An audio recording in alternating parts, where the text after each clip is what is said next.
So respectfully, I don't see that the data bears out that the majority of the party is in support of U.S. involvement. I mean, an NBC News poll just came out showing that Republican voters are less likely to support a candidate who wants to send funding to Ukraine. You have former President Trump, who has praised Putin. You have Florida Governor Ron DeSantis, who has called this a territorial dispute. He's, of course, walked that back.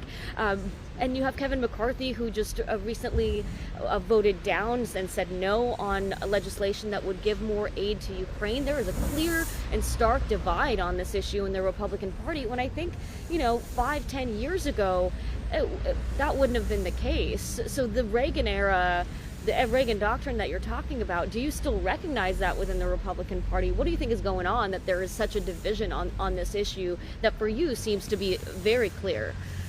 Well, first off, this is bigger than politics. Let's be clear about that. But politics has an impact. I really do believe that if Vladimir Putin and the Russian military were able to overrun Ukraine, it wouldn't be too long before they crossed a border where our men and women in uniform would be required to go and fight. And frankly, the second half of the 21st century could look an awful lot more like the first half of the 20th century. I think we stand with the Ukrainian military here, give them what they need, and so it's so much more important than politics. But I got to tell you, I've been traveling around this country since I left office 2 years ago. The American people believe in freedom. The American people believe our nation, rightly, is the leader of the free world. And I think this is simply a moment that calls for leadership.